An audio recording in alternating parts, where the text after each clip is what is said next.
viens vers toi, Jésus. Là, c'est le cantique qu'on vient d'écouter. Je viens vers toi, Jésus. C'est une décision qu'on doit prendre, nous autres chrétiens.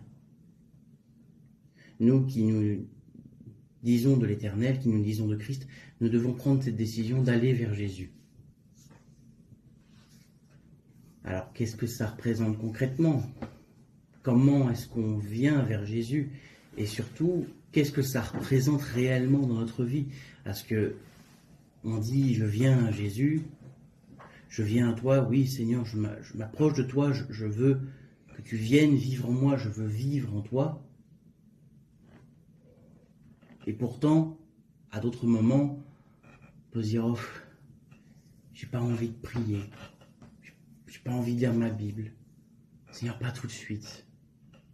Est-ce qu'on est hypocrite lorsqu'on fait le choix d'accepter l'Éternel de notre vie, d'accepter l'œuvre de Christ de notre vie? Est-ce qu'on est hypocrite lorsque plus tard on se dit, oh, j'ai pas envie? Ça nous arrive à tous. On appelle ça la chute.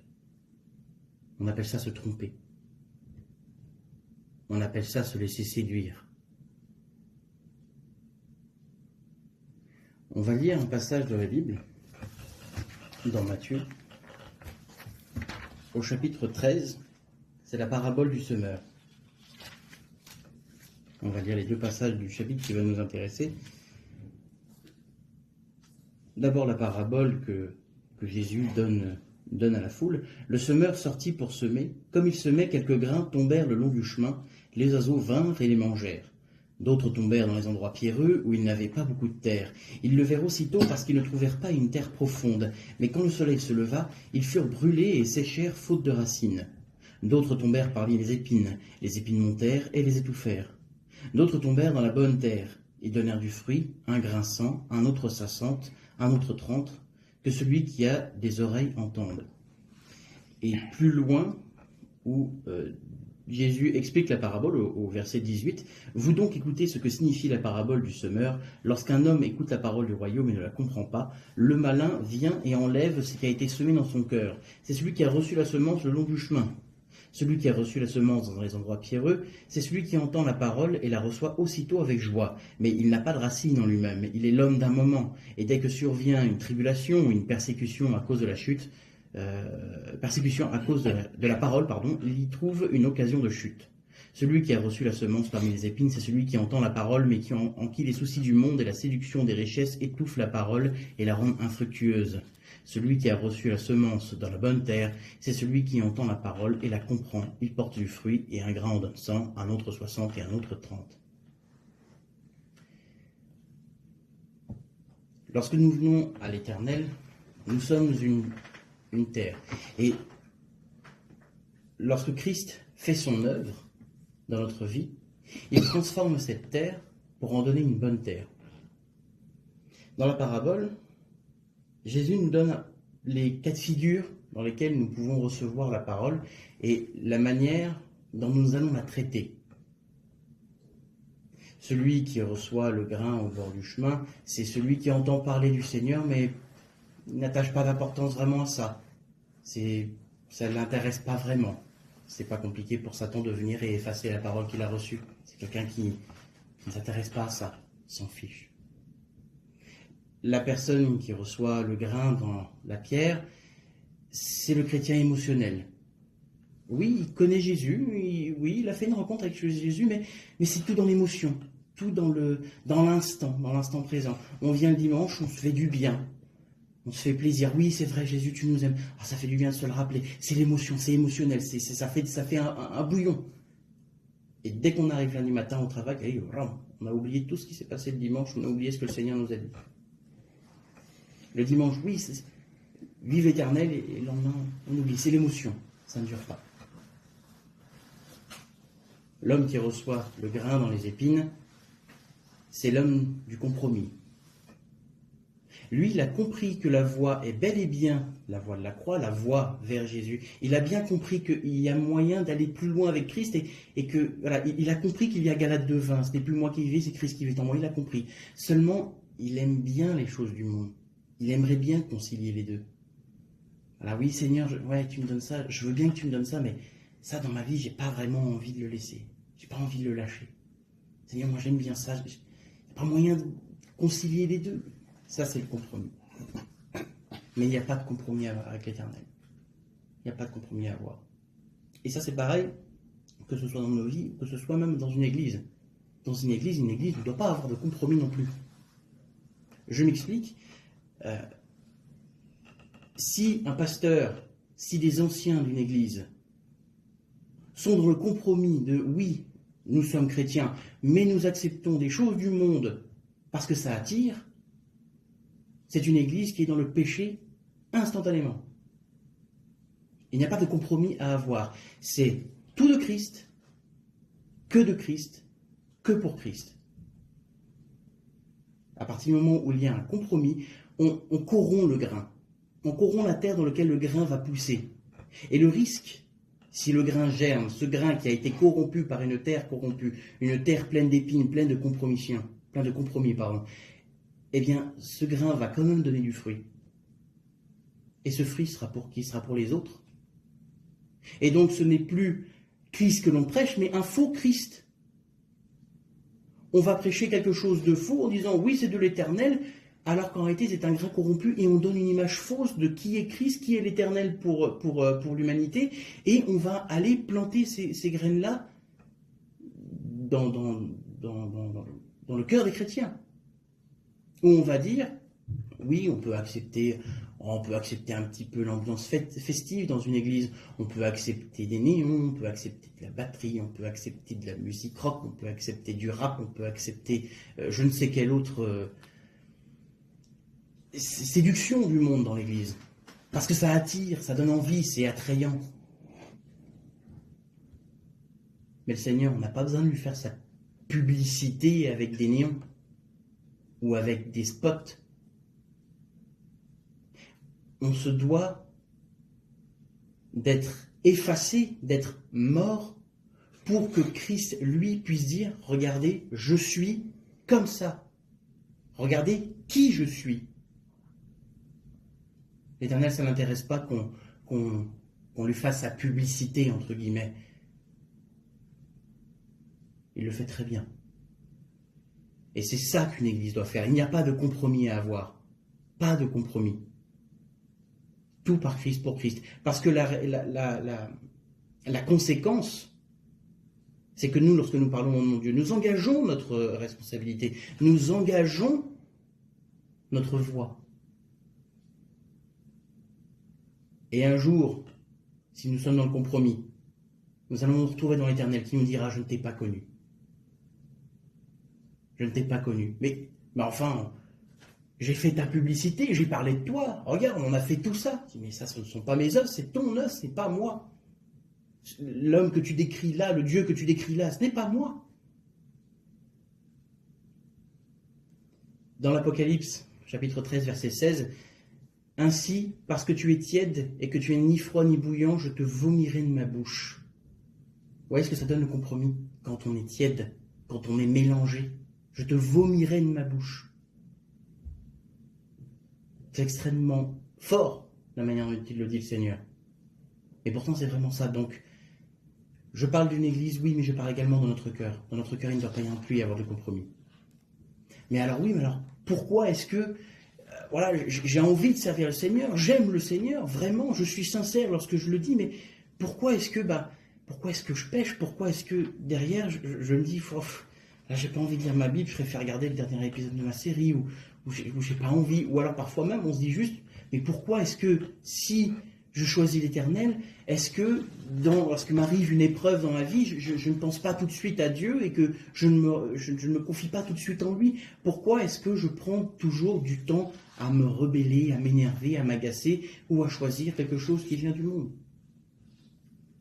Est-ce que je suis hypocrite lorsque je dis que j'aime le Seigneur? Non. Non, ce n'est pas de l'hypocrisie. Ce n'est pas de l'hypocrisie. Celui qui a reçu la graine dans la bonne terre, c'est celui qui est mort. La bonne terre, c'est du terreau. Le terreau, c'est du déchet organique, entre guillemets. C'est quelque chose de vivant, de la plante, etc., mais qui est morte et qui est devenue une terre, un bon terreau. Mais comment est-ce qu'on devient une bonne terre? Parce qu'on est systématiquement une des premières terres au départ. Une terre avec de la pierre ou avec des épines, avec le péché présent dans notre vie. Le seul moyen de devenir une bonne terre, c'est en passant par la croix, en laissant Christ corriger cette terre, la renouveler, la nettoyer, retirer les racines, retirer les pierres. Lorsque l'on dit comme une terre desséchée attend la pluie, lorsque nous attendons que le Seigneur nous hydrate, entre guillemets, nous donne à boire, qu'il arrose notre terre. Ce n'est pas juste, alors Seigneur, fais du bien à mes émotions, fais du bien que je me sente mieux.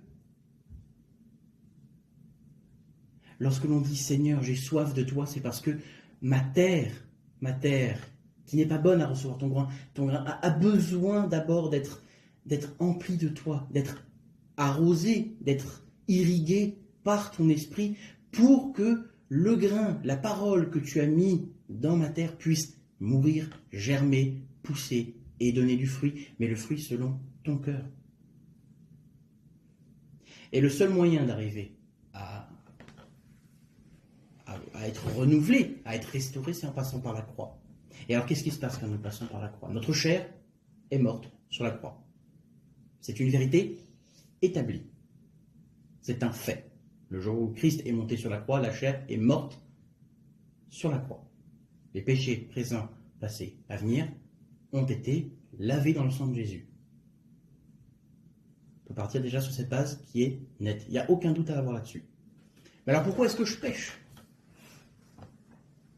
Prenons l'exemple d'une maison. Une maison qui a subi des dégâts par une tempête. La tempête, c'est la chair qui a abîmé notre maison. Notre maison, c'est nous. Et nous avons Christ qui vient chasser cette tempête.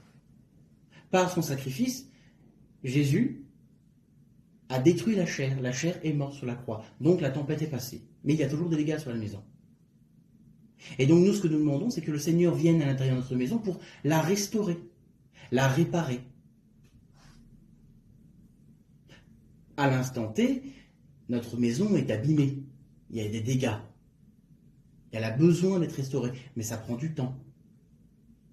Ça prend du temps. L'Éternel va passer dans toute la maison, va vérifier les fondations, les choses étape par étape. Et parfois même pas dans l'ordre vraiment que nous, on penserait, parce qu'on voit plus un gros dégât qui se passe par exemple sur le toit, mais on ne se rend pas compte que l'origine, si on ne répare pas la fondation en premier, le toit ne tiendra pas.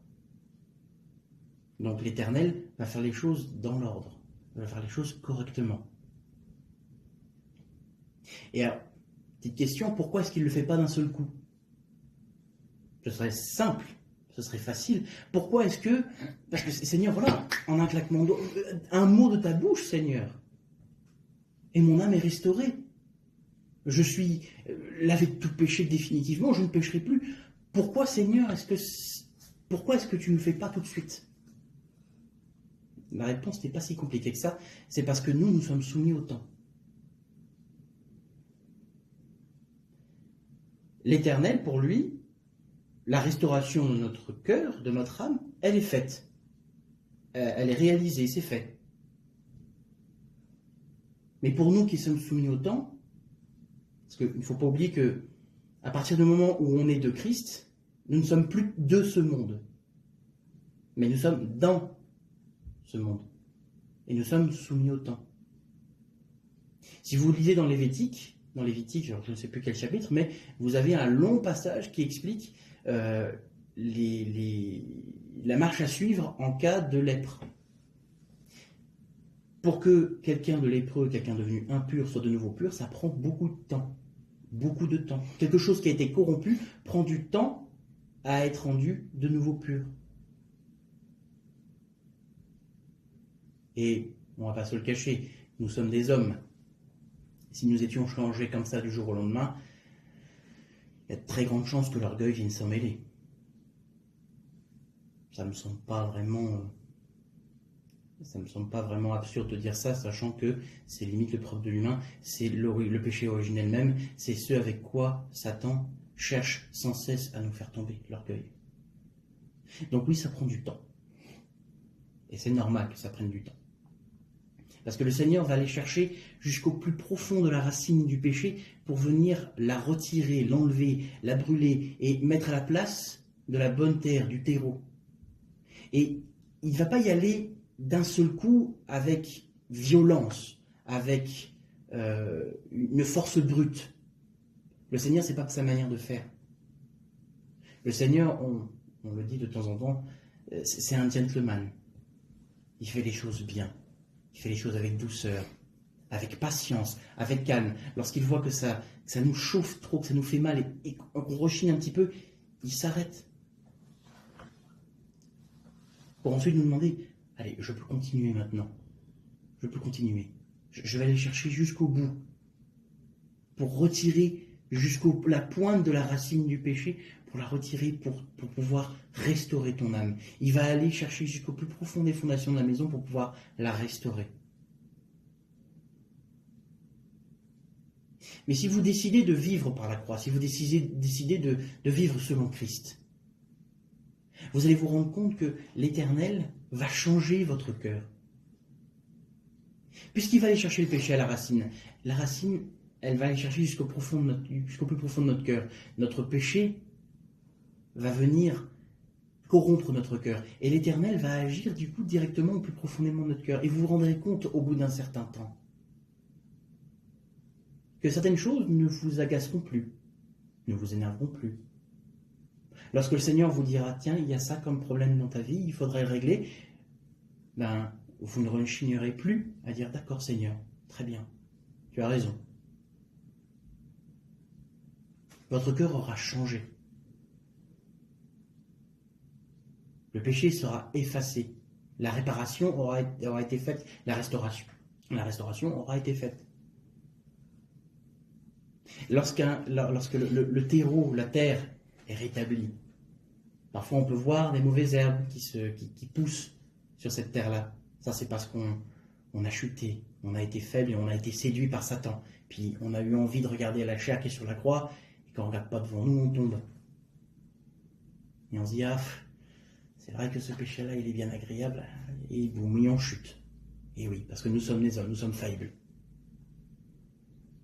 Dans ces cas-là, nous sommes rendus coupables d'un péché. Qu'est-ce qu'on doit faire? Essayer de cacher la mauvaise herbe au Seigneur en disant, oh, t'occupe pas de ça, là, regarde, là, c'est de l'autre côté. Non, ça ne sert à rien, le Seigneur, il sait, il vous connaît. C'est très bien que vous avez péché, donc ne soyez pas malhonnête envers l'Éternel, ne lui cachez rien. Ça ne sert à rien. Vous êtes coupable d'un péché, donc demandez pardon. C'est la repentance. Seigneur, oui, j'ai laissé Satan planter cette mauvaise herbe. Tu veux bien t'en occuper, Seigneur, pardonne-moi. Et le Seigneur va s'en occuper. Parce que oui, c'est le Seigneur qui s'en occupe. C'est bien l'Éternel qui rétablit la maison. C'est bien l'Éternel qui change cette terre. C'est l'Éternel qui s'occupe de votre péché. Pas vous. Nous, on n'en est pas capable. On ne peut pas faire, on ne sait pas faire. C'est impossible. On n'a pas la force. On n'a pas la puissance. Et puis, humainement, on n'a pas la volonté. Parce qu'on aime le péché. On aime ça. Notre chair aime ça. Donc, lorsque nous passons par la croix, ce n'est pas à dire au Seigneur, tu vas voir, maintenant que je suis débarrassé de ma chair, je m'occupe de tout, Seigneur. C'est pas ça. C'est Seigneur, je passe par la croix, ma chair est morte. Maintenant, Seigneur, j'ai besoin de toi pour marcher. J'ai besoin de toi pour avancer. J'ai besoin de tes forces, j'ai besoin de ta puissance, j'ai besoin de ta volonté, Seigneur. Je veux avancer, je veux te connaître, je veux savoir qui tu es. Je veux aller vers toi, je veux marcher dans ta direction. Je te vois, ô Éternel, je veux te rencontrer, je veux savoir qui tu es au plus profond de ton cœur. Je veux que tu vives en moi, je veux vivre en toi. Galates 2:20. Mais Seigneur, je n'en ai pas la force. Humainement, je n'en suis pas capable. Seigneur, j'ai besoin que tu me pardonnes de mes péchés et que tu t'en occupes, que tu changes mon cœur. Que tu changes mon cœur pour que ce péché ne m'empêche plus d'avancer, que ce péché ne m'empêche plus de te regarder. Et c'est l'Éternel qui va le faire. Et le résultat, c'est, vous avez ce grain, cette parole, cette révélation que le Seigneur va planter dans la terre. Le grain va mourir, notre chair va mourir, et ce grain va germer. Ça aussi, ça prend du temps. Puis il va lever, ça prend encore du temps. Puis il va produire du fruit, ça prend encore du temps. Mais le grain de blé est bien mort, il a germé, donc l'œuvre est déjà accomplie. Il va lever et donner du fruit. Et ce fruit sera pour les autres. À ceux-ci tous reconnaîtront que vous êtes mes disciples. Vous serez un témoignage de Christ. Et c'est pour ça que, je reviens sur le compromis, qu'il n'y a pas de compromis, aucun.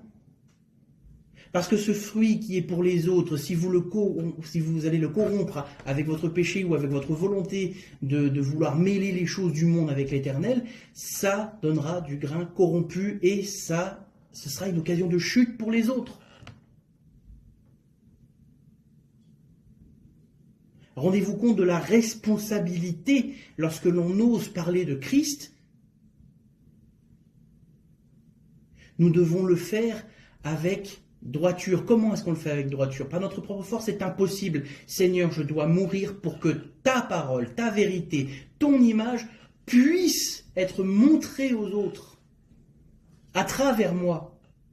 Rappelons-nous une chose, nous ne sommes pas utiles à l'Éternel. Par son amour, nous sommes rendus participants. La victoire est déjà accomplie. L'œuvre est déjà accomplie. Elle est faite. Et le Seigneur, et c'est pour ça que nous sommes soumis au temps. C'est pour que nous ayons le temps justement de nous décider à être participants. À dire, Seigneur, oui, je veux participer à ton œuvre. Je veux être rendu participant à ce que tu as déjà accompli.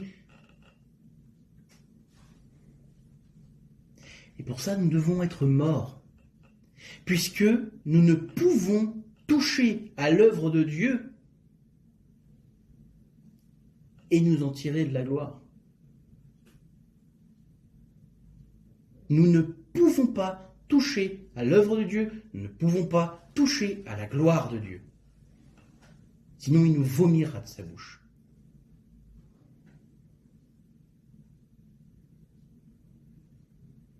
Donc laissons l'Éternel agir, laissons Christ agir. Ne faisons rien qui ne nous sépare de Dieu. Et avec le temps, on se rendra compte que oui, notre cœur a changé. Ah oui, cette série-là, je la suivais souvent, tout le temps. Chaque fois qu'il y avait un épisode, j'étais déjà dessus. J'attendais même que l'épisode sorte 10 minutes avant que l'épisode sorte. J'étais déjà sur le site pour pouvoir le regarder. Puis je sais pas, ça fait un moment, je ne l'ai pas regardé, j'ai pas envie. Je dis, tiens, moi je suis plutôt adepte de ce genre de musique, plutôt rock'n'roll, plutôt à créer des émotions pas forcément chrétiennes d'ailleurs, et je suis plutôt adepte de ça, mais j'en ai pas envie. En soi, écouter de la musique, en soi, regarder un film, jouer à un jeu vidéo, faire du divertissement, entre guillemets, c'est pas péché. Je pêche pas si je vais au cinéma.